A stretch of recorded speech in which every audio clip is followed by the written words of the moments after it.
Alright, I want you guys to think of a characteristic or a personality that you really enjoy.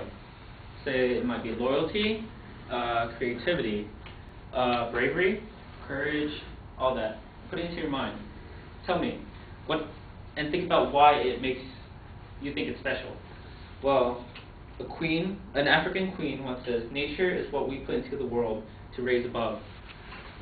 I think that's very great. That's very true. I am a teacher. I teach little 7th graders that are like 10 and 12 years old. Let me tell you what I do.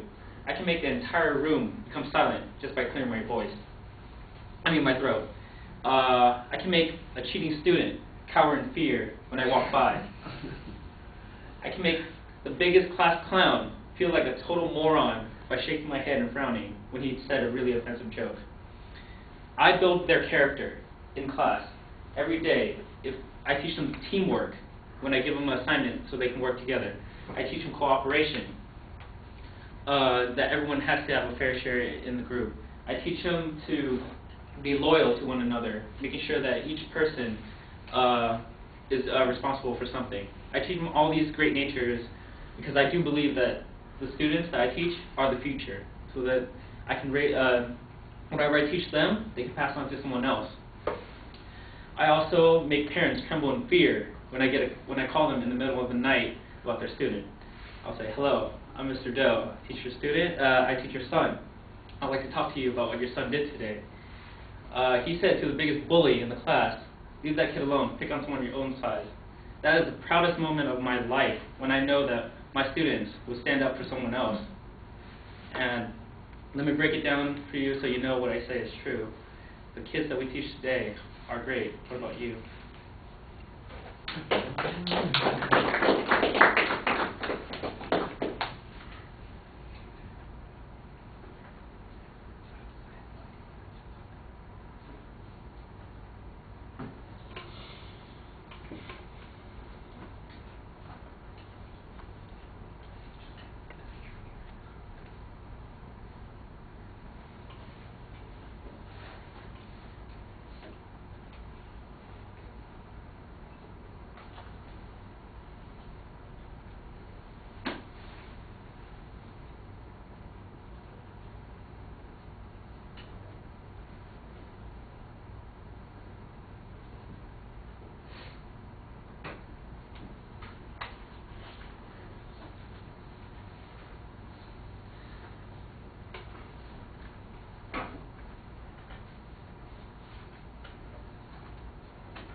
All right, the visualization that you have at the beginning is okay. You've got a clear statement of what the point is that you're trying to make here.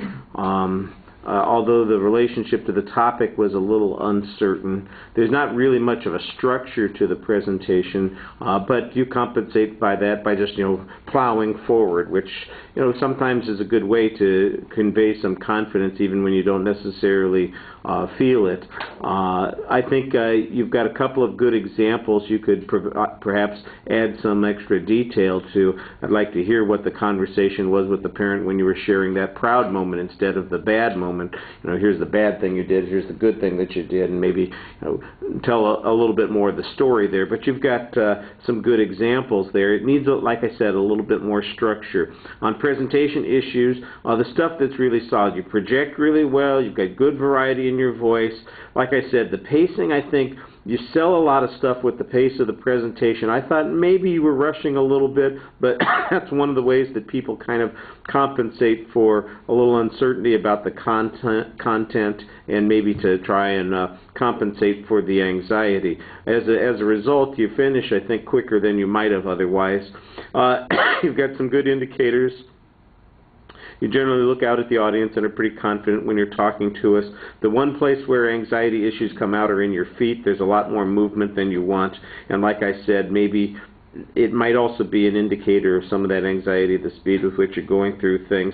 At the end of the speech, I'm not sure that the conclusion of the speech really summarized your ideas very well or made the point, but you did deliver them with great confidence, and that, that always helps. You just give people that impression that, well, there's the point that I've made, and there you go, and that's it. And even though it's a definitive end of the speech, if it doesn't always tie in with what went earlier, it sounds good, and I think that that's a good last impression to leave with the audience.